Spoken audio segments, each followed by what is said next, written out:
한 사람이 동물을 학대한 뉴스에는 분노하면서도 산업이라는 명목으로 수많은 동물을 가혹하게 대하는 건 다들 어쩔 수 없다고 말합니다. 하지만 정말 어쩔 수 없는 일일까요? 현대 공장식 축산업을 멈추고 사람도, 또 동물도, 자연도 모두 안전할 수 있는 방법이 있지 않을까요? CPBC 라디오 기후특집 낭독, 공동의 집에 무슨 일이 벌어지고 있습니까? 기후위기를 다루는 수많은 책 중에서 특히 주목할 만한 책을 골라서 낭독하고 있는데요. 이번 달에 만나볼 책은 이동호 씨가 지은 돼지를 키운 채식주의자입니다. 제목부터 재밌는데요. 어떤 내용인지 궁금하시죠? 저자이신 이동호 씨와 함께 얘기 나눠보겠습니다. 안녕하세요. 안녕하세요. 네, 제목에서도 알 수 있듯이 채식주의자시죠? 네. 그리고 직접 돼지를 또 키우셨어요. 저는 먼저 채식주의자가 되신 이유를 좀 들어보고 싶어요. 언제부터 고기를 멀리 하셨나요? 네, 저도 원래부터 채식주의자는 아니었는데요. 8년 전에 귀촌을 하게 되면서 농촌에서 돼지들이 어떻게 길러지고 있는지를 알게 되었고, 그 돼지로 인해서 발생하는 환경 오염이라거나 이제 마을 사람들 간의 분열을 보면서 농촌이 파괴되고 있다라는 생각을 하게 되었고, 그래서 채식을 결심하게 되었습니다. 근데 마침 동네에는 이제 고기를 안 드시는 분들이 많이 계셨어요. 이제 고기를 먹지 않음으로써 이 생산 과정에 참여하지 않겠다는 분들이었는데, 그분들이 함께 계셔가지고 저도 상대적으로 수월하게 채식을 시작할 수 있었던 것 같습니다. 네. 원래 이렇게 채식을 하셨던 건 아니고 그럼 그 전에는 고기를 즐겨 드셨었죠? 네. 채식을 하시는 분인데 귀촌 후에 그 책을 읽어보면 요구르트 목장에서 일을 하셨어요. 왜 농업이 아닌 축산업에 이렇게 몸담게 되신 거예요? 네, 어떻게 보면 아이러니하다고 할 수 있는데요. 좋은 기회였다고 생각이 들었어요.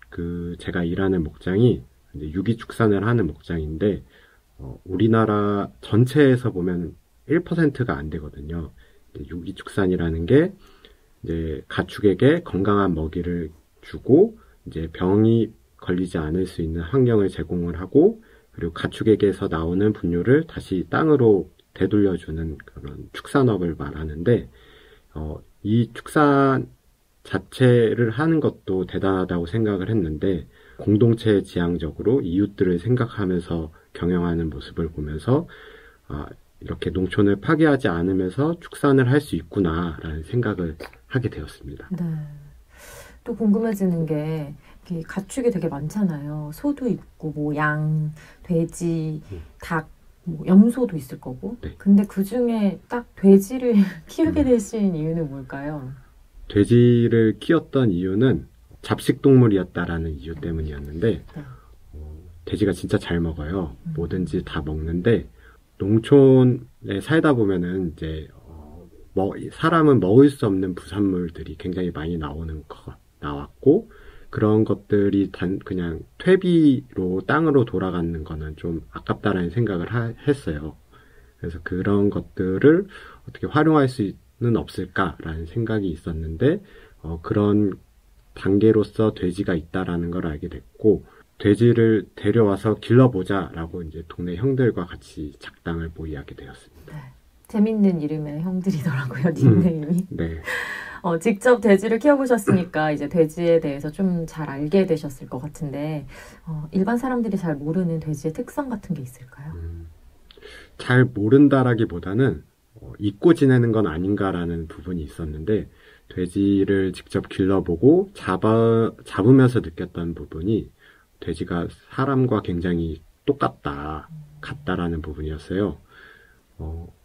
이제 먹는 것부터 이제 행동하는 것, 이런 것들뿐만 아니고 유전적으로도 굉장히 흡사하다고 하는데, 어떤 연구에서는 이제 인류의 조상이 원숭이보다는 돼지에 가깝다라는 연구도 있고, 그래서 실제로 최근에 장기 이식이라거나 하는 부분에서 돼지 장기를 이용을 하는 경우가 있는데, 그런 부분에서 인간과 돼지가 굉장히 유사하고 가까운 종인데, 그런 가축을 우리가 어떻게 대해야 하는가에 대해서 많이 생각하게 되었고, 이렇게 사육하는 방식, 밀집하여서 이제 좀 고통을 주는 방식이 과연 인간 윤리에도 어떠한가라는가를 생각하게 되었습니다. 네.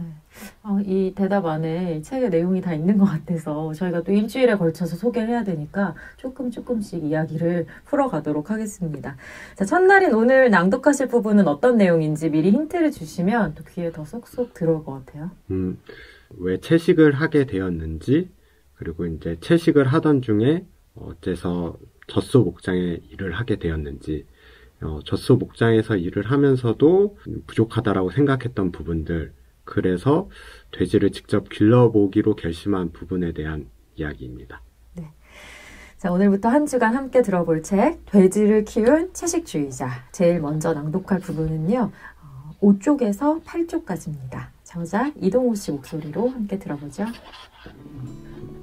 육식주의자도 구원받을 수 있을까? 어린 시절 아빠의 친목회에 따라갔던 날의 흥분을 기억한다.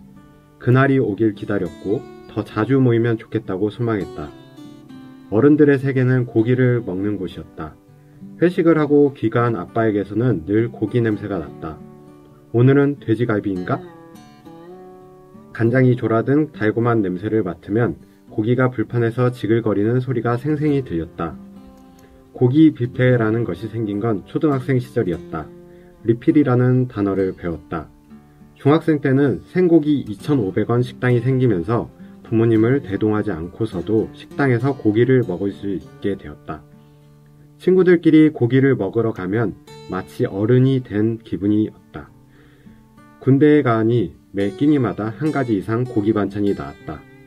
자취 시절 주 메뉴는 제육덮밥과 순대국밥이었다.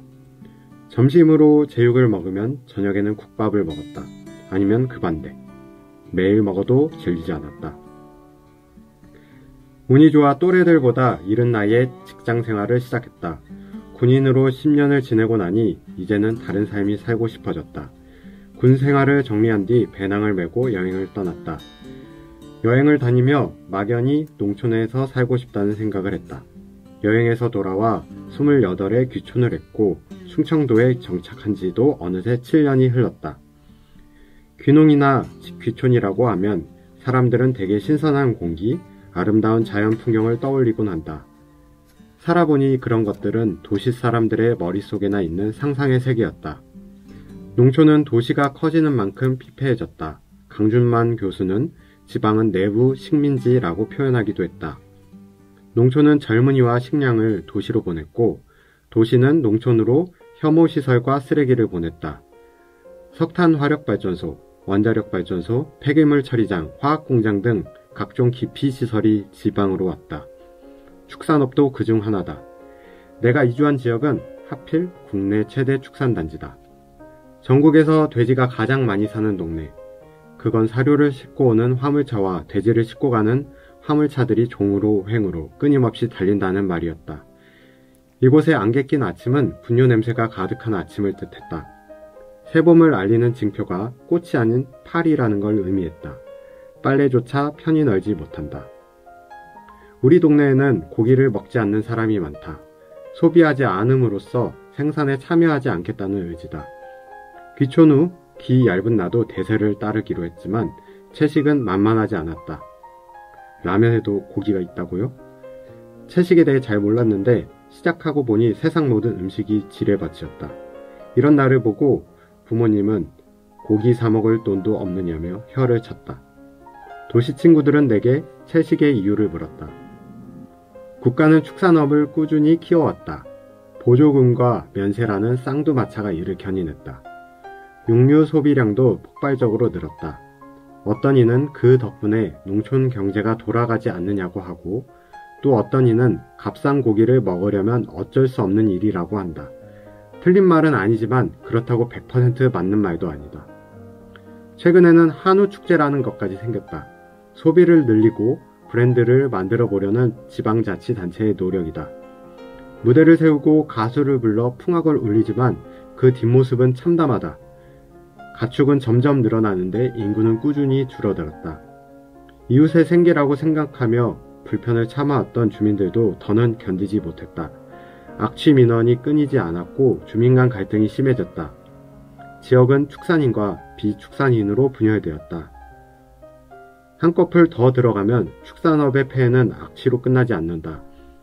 값싼 고기를 만드는 구조는 열악한 노동 환경, 지하수 남용, 가축용 항생제로 인한 수생태계 교란, 막대한 온실가스를 남겼다.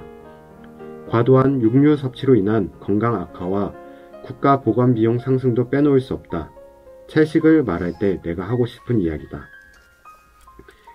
나의 채식 생활은 꽤 오래갔다. 채식이라는 게 어려운 것 같으면서도 쉬웠다. 들과 밭에는 제철 나물과 채소가 넘쳐났다. 신선한 채소는 정말 맛있다. 직접 요리하면 어쩐지 더 맛있고 기름이 들어가면 그냥 다 맛있다. 참으로 성스러운 삶이었다. 이만하면 천국 가겠다 싶었다. 내친김에 나는 이 복음을 만백성에게 전하기로 했다. 땅끝까지 구원의 천병이 되리라. 하지만 나는 가까운 친구조차 전도하지 못했다. 가공식품과 외식 중심의 도시 생활자에게 채식은 어려운 선택이었다. 평생 고기를 먹어온 식습관을 갑자기 바꾸기도 쉽지 않은 일이었다. 세상은 텔레비전을 틀건 유튜브를 틀건 먹방이 나왔고 음식의 주 재료는 고기였다.